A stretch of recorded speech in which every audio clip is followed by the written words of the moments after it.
Assalamualaikum warahmatullahi wabarakatuh. Perkenalkan, nama saya Dika Ramadhani dari kelas IF 23A dengan PM 233-12055. Di sini saya akan menjelaskan materi dari statistika dan probabilitas tentang distribusi frekuensi.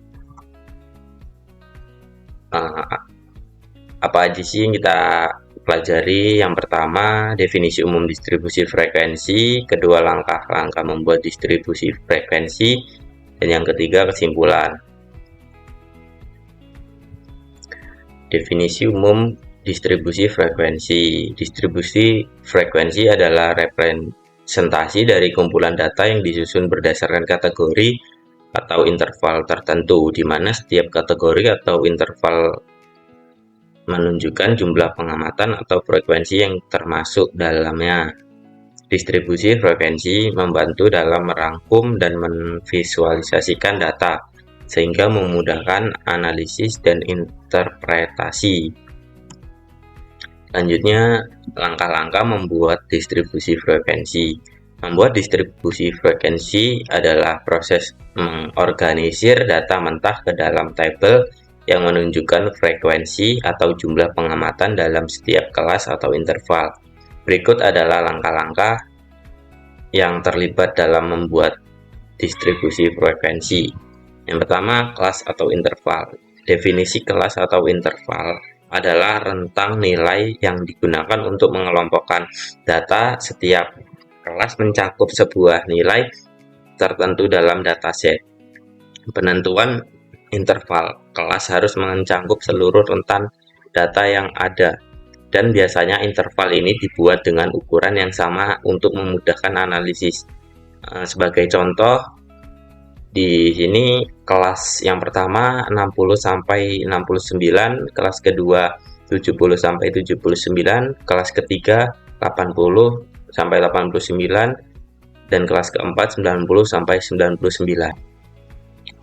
Selanjutnya, yang kedua, batas kelas. Definisinya nilai batas bawah dan batas atas dari setiap kelas.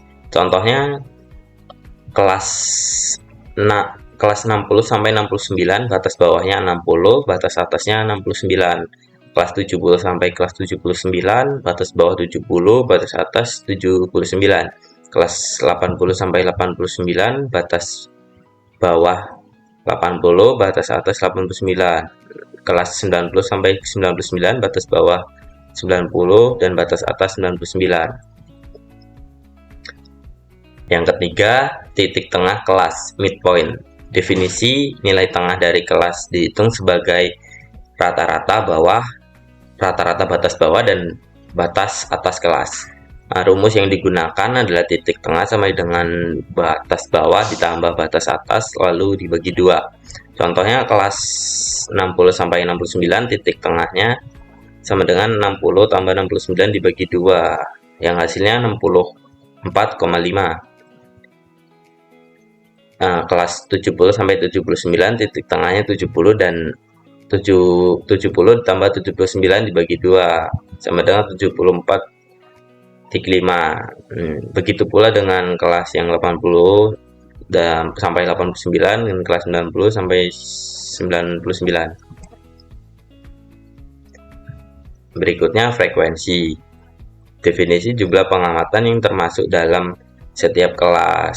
Sebagai contoh, kelas 60 sampai 69 frekuensinya sama dengan 6, dan kelas 70 sampai 79 frekuensinya 6, kelas 80 sampai 89 frekuensinya 5, kelas 90 sampai 99 frekuensinya 3. Yang kelima, frekuensi relatif. Didefinisikan proporsi atau persentase dari total frekuensi yang berada dalam setiap kelas. Rumus yang digunakan frekuensi relatif sama dengan frekuensi kelas dibagi total frekuensi dikali 100%. Bagaimana contoh kelas 60 sampai 69 dibagi frekuensi relatif sama dengan 6/20 dikali 100%, itu 30%. Begitu pula dengan kelas-kelas yang di selanjutnya. Next, Yang keenam, frekuensi kumulatif. Didefinisikan penjumlahan bertahap dan frekuensi kelas-kelas sebelumnya hingga kelas yang sedang dianalisis. Contohnya kelas 60 sampai 69 frekuensi kumulatif sama dengan 6, kelas 70 sampai 79 frekuensi kumulatifnya 6 tambah 6 sama dengan 12. Begitu pula selanjutnya. Next. Nah, berikut ini adalah contoh-contoh tabel distribusi frekuensinya. Next, visualisasi distribusi frekuensi. Yang pertama, pentingnya visualisasi data. Memperoleh pemahaman, visualisasi dapat membantu kita memahami data dengan cepat dan efektif melalui grafik dan diagram. Kita dapat melihat pola dan tren yang mungkin tidak terlihat dalam tabel data mentah. Yang kedua, identifikasi pola. Dengan melihat grafik, kita dapat dengan mudah mengidentifikasi puncak frekuensi distribusi data dan apakah data terdistribusi normal atau tidak. Komunikasi yang efektif. Visualisasi memudahkan untuk menjelaskan data kepada audiens yang mungkin tidak memiliki latar belakang statik. Visualisasi distribusi frekuensi pada RStudio. Ini install and load ggplot package itu mengecek apakah paket ggplot telah terpasang. Jika belum terpasang, akan diinstal dan dipanggil. Yang kedua itu membuat vektor yang berisi data nilai ujian seperti gambar di sini. Yang ketiga, membuat histogram. Dengan membuat fungsi ggplot, kita dapat membuat histogram. Kemudian fungsi AS X sama dengan nilai ujian itu untuk menetapkan sumbu X berdasarkan data nilai ujian. Selanjutnya, GOM histogram bandwidth sama dengan 5, fill blue, color blue, boundary 0. Itu membuat histogram dengan lebar interval 5, warna batang biru, dan batas batang hitam. Kemudian labs title untuk menambahkan judul dan label sumbu. Kemudian theme minimal menggunakan tema minimalis untuk grafis.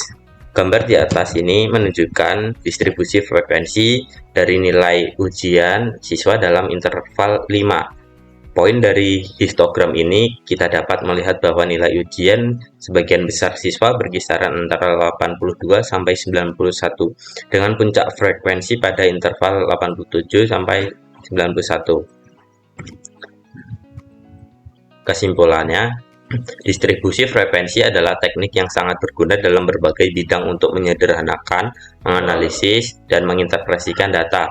Dengan menggunakan visualisasi seperti histogram, kita dapat memperoleh wawasan yang lebih dalam tentang data dan membuat keputusan yang lebih baik berdasarkan informasi yang ada.